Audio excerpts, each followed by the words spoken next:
Today's topic is all about nutrition. It is our primary topic on nutrition, and it's something that everyone has an opinion on. Nutrition for weight and nutrition for energy, or anyone who has tried one of those has an opinion on before. And what I want to do today is really get an understanding of where you are in your training block, what your actual targets are in terms of inside running, outside, and really move on with some key points that we will share throughout. As always, we've got a great live team locked in, and they're going to maybe ask a few questions to share with us. Obviously, this is a base where there's no wrong question. There's no question that's frowned upon. Any question can help you or someone else move forward. So please share, guys. And if you're watching it on replay, please share in the WhatsApp group if you have any additional questions over the next few days. But before we start, I'd like to share a couple of wins over the last week with some of you starting your training plans for the first week. And that means you've got a lovely green tick or multiple green ticks already that have sort of got you on your way.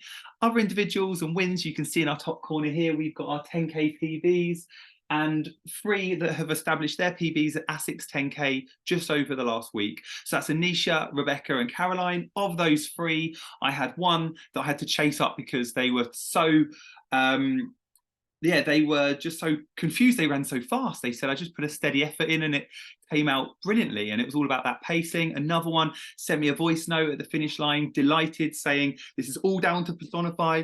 And another one sent me a video of their finish line saying, I'm going to tell you first, Ben, but I've ran a PB, an incredible time. I'll let you decide who's who and we'll go from there. But equally, a really good vibe from those individuals. And the reason I share that is just to say more on the process to be working through. And those individuals have changed a few things to allow that to happen, to run faster. But today, and obviously this setup is all about the marathon and all about the day-to-day focus. And we're going to talk about energy and weight today. We like to share Einstein's key, I guess, quote that established primarily on what this is all about, and this is where we finish today as well as starting. So he defines insanity, and you may have heard this before, as doing the same thing over and over again and expecting differing results or different results. So insanity is doing the same thing over and over again and expecting different results. We talk about this when it comes down to all things in marathon training, but primarily equally with nutrition. Something that you can so easily get in a habit of. That cheeky bit of chocolate and wine that sneaks in the evening, or maybe exactly the same breakfast day in, day out, or whatever it may be for lunch, for convenience. What that means is your process equals your results. So we're going to go through 3 examples of a typical process to understand how that impacts energy, and we move through that. And those that have seen and heard this topic before, I look to put a slightly different twist on it. So I hope that you can get more out of it. But we start off with energy. And to understand how this dives into weight, we have to go through a little bit of a science lesson. So stick with me, guys. So what I want to do today is talk about your level of energy. Okay, so your level of energy. I put an E on that. Hopefully you can see that okay. And here we have our time of day. Okay, so we've got waking up here. And I'll mark a big X there to start us off.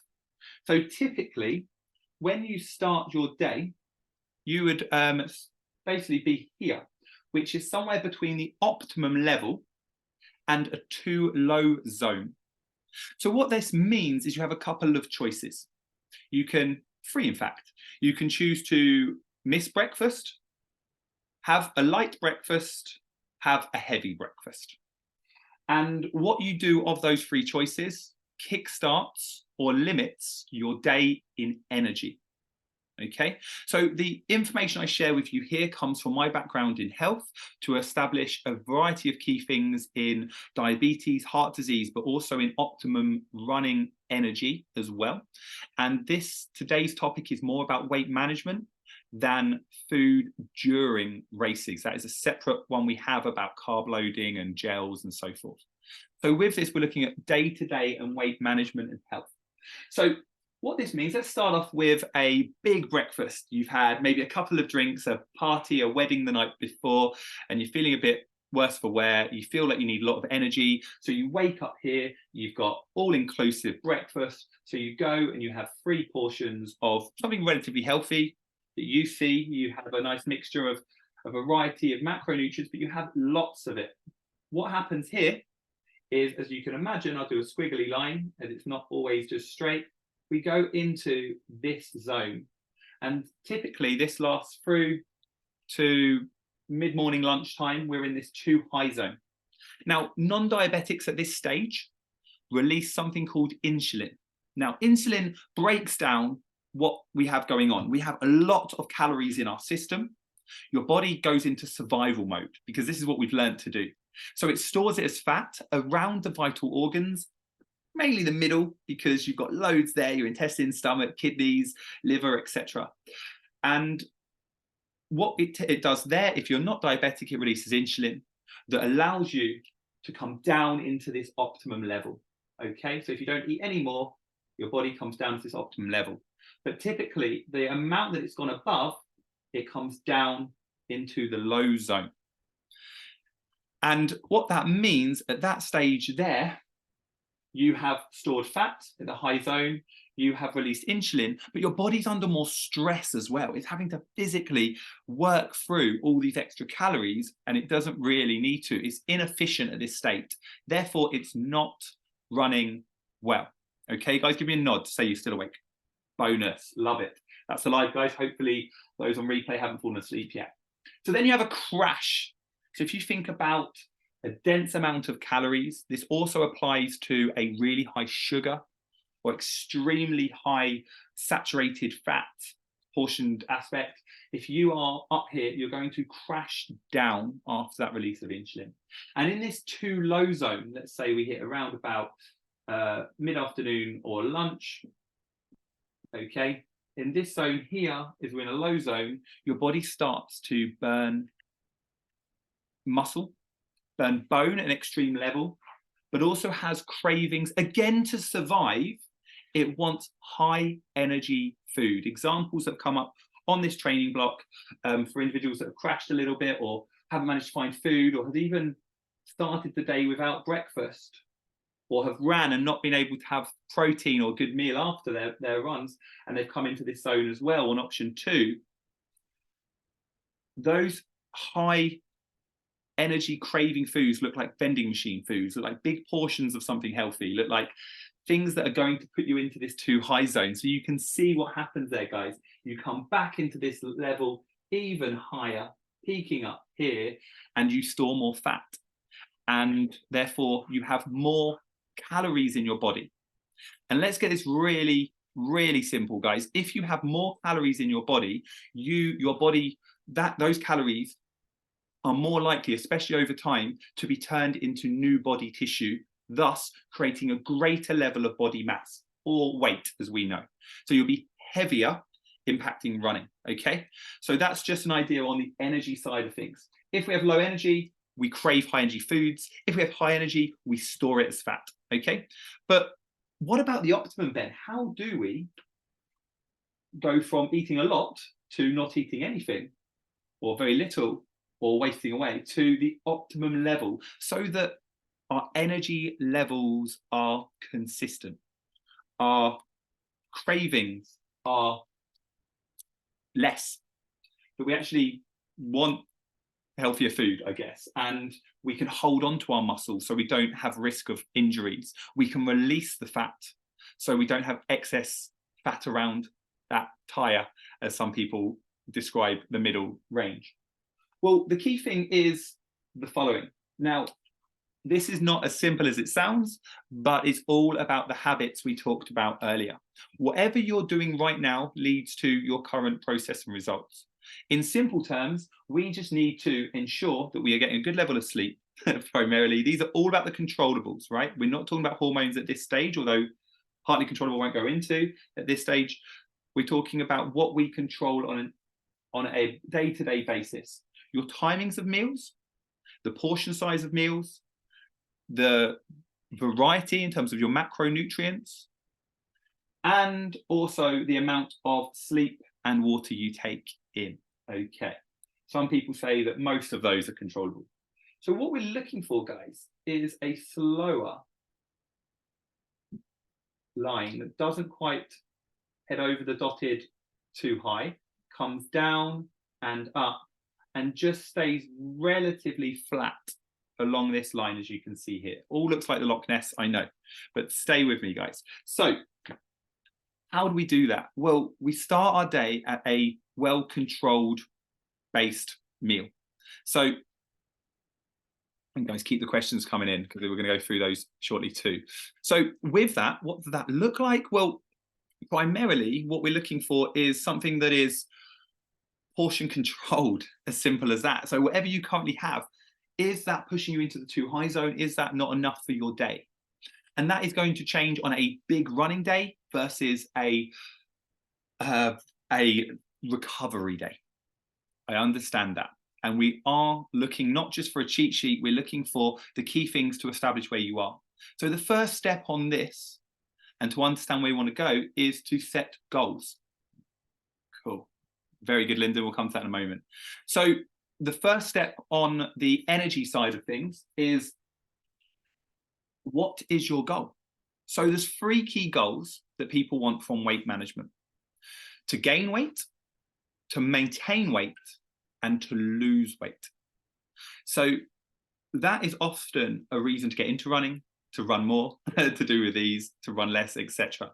Gaining weight is key if individuals are noticing that they are struggling with their immune system. They have a lower weight, under 19 on the body mass index. They're noticing a hormone imbalance, things like it's affecting things like menstruation in female athletes and causing other problems in health. Like I said, the immune system's a key one, lots of regular colds and so forth.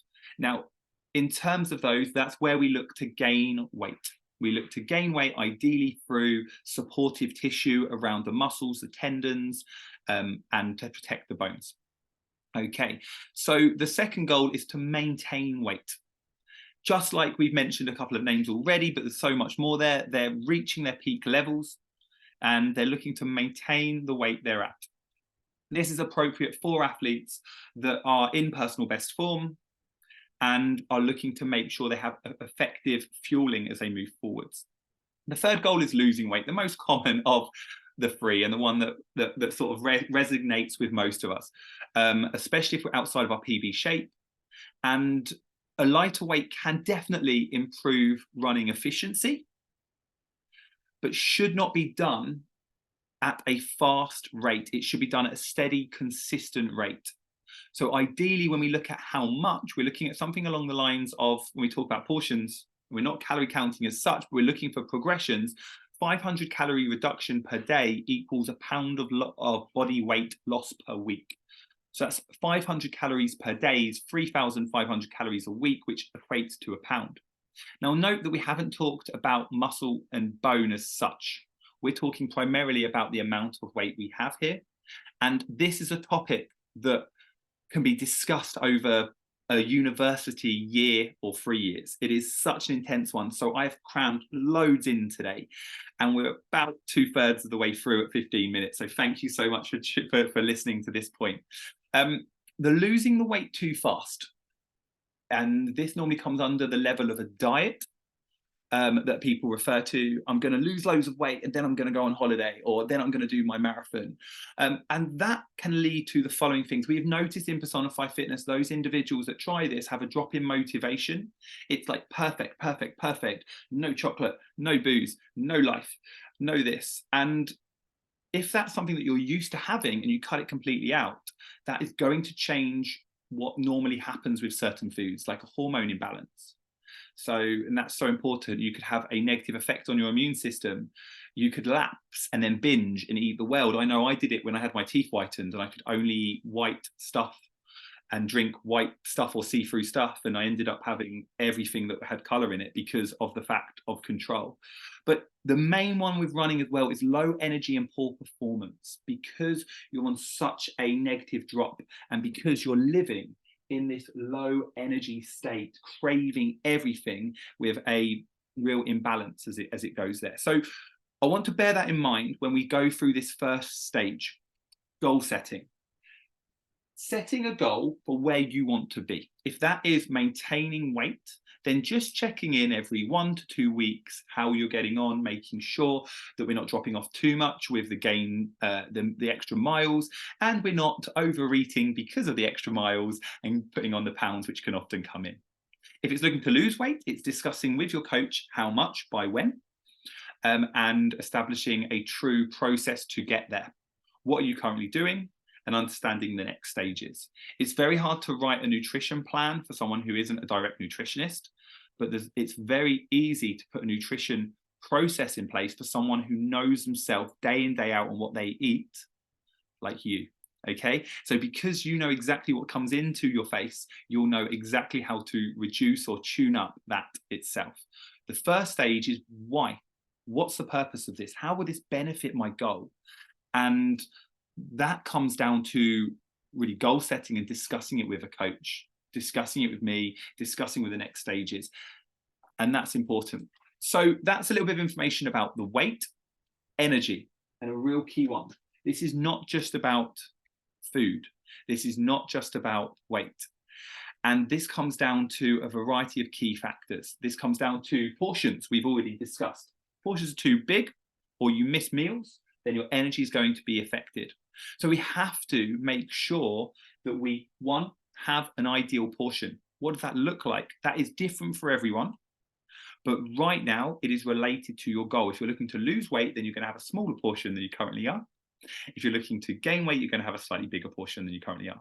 The first step to do is keep it gradual. 2 spoons, 2 heaped spoons is an easy one. If you're making a meal for the family or for yourself, then take 2 spoons off as you put it onto your plate, usually, and put it into Tupperware for a snack tomorrow. It's something as simple as that.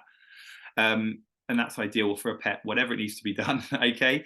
The timing is next. We talked about here, if you go into a big meal and then you drop down, and typically, if you leave this one longer, you don't eat, it's going to come lower and lower. You're going to get into a lower level of energy you're going to crave. Those, if you eat a healthy meal here, but then have a few biscuits with your tea and keep going up and up and up, then what's going to happen is your body's not going to recoup. It's going to consistently be pushing upwards until it has a big crash. So be wary of timings too. The macronutrients. So this is carbs, proteins, not great, carbohydrates, proteins, and fats. Okay, so some of you, as I've spoken to you more recently, know these ones. A lot of you also struggle with these 3 areas too. So the main areas themselves is to establish what is in each. And the best way to do that is to download something like MyFitnessPal or an app like that just for a few days and actually measure what you're taking in.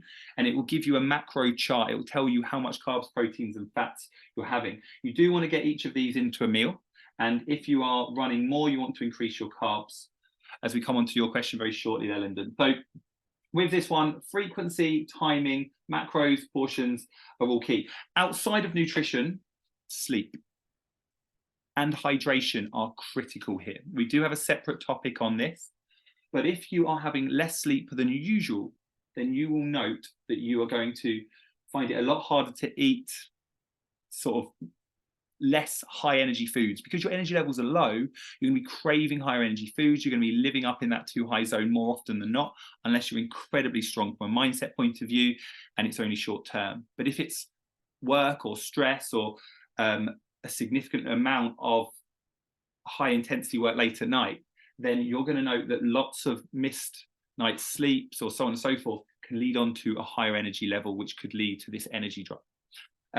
So the next one is hydration. Dehydration and hunger have very similar symptoms. So to avoid being in the too low zone, you want to make sure that you also have regular, well-timed drinks. And what I mean by that is your water, maybe your juice at a push, but looking to make sure you're getting the hydration, especially in the hotter weather.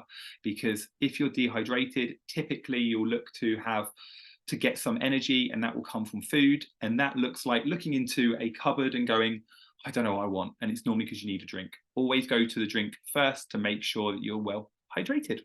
Cool, guys, so there's quite a lot in that so far. Like I say, it's a big topic, and hopefully that's asked a few questions. We have a little bit more to go through those before we get to the Q&A, with one question already there, so that's awesome. So diets, how do diets fit in? Well, most diets work because they're judged, or they've basically been put there in a proven aspect. Many people have followed it before. You've got a friend that's done it and lost 2 stone, or you've got a friend who's done it and has changed their body shape. Well, the key things you want to do is stay at this optimum level for as long as possible, because you're going to release fat, you're going to hold muscle, and you're going to reduce cravings, which is going to give you the best opportunity to change your body shape in something that you feel better in, give you greater confidence, but also optimize energy for when you want to race. And then on racing, we apply the carbs, the fueling that just keeps you in and around this too high to optimum zone for as long as possible. So when you start to fatigue, you have a longer burn down to the too low zone. And that's what we talk about in a separate topic. So the secret to successful dieting is consistency. And that word diet comes along. I don't know if you agree, guys, give me a nod if you do, but when I heard the word diet, I think of it as a holiday in terms of its short-term fix. So you think, okay, I'm going on a diet, which means I'm going to come off it. Just like I'm going on holiday, I'm going to come back. So I need to make the most of this perfection or this change. With a diet, a successful diet, it has to be consistent. And we come back to this in a moment. So progression over perfection has to be the nutrition mindset. So this is what I want you to do. I want you to have a look at realistically what your next goal is. Is your goal related to weight management? If it is, great. What is it out of those 3 we mentioned? Lose weight, maintain weight, gain weight. And if so, what is the next steps to do that? And then the mindset we put on this is progression, not perfection, because we're looking for longevity at this level. We're looking to keep it up over a longer period of time. So with that being said, we need feedback. Are you struggling for energy after the first week? Are you noting your runs are not hitting the levels? Share these with your coach via Airtable, ideally, because you can compare where you are at different sections, or via WhatsApp as a minimum. And then have a focus on habit and consistency, looking to do something that you can keep up for a longer period of time. For those that know me in my training, I start my day 350 times a year with a protein shake of a blend of 4-to-1 carbs to protein, protein to carbs. It also has fat and iron in that protein shake. And that is what I start my day off, because it hits the optimal level of portion. And that takes me through to 10:30 in the morning. Now, don't get me wrong, I'm not perfect. What I'm looking at is what works for me. And as I said, I do that for pretty much every single day of the year except key races and Christmas. Okay, nobody wants protein shake Christmas morning, so that's really important. Okay, so that's all good to know, and that just works well. That is my norm, and I've been doing that since 2017. Have a look at my Run Britain things, and you can see how my performance massively peaked at that point, and that was just what works for me. The key thing here is to establish what your goal is and what the next changes are. So guys, that concludes this topic as per Ben rambling on about nutrition, energy, and weight. So what we do now is we come to some of the fantastic questions from our guys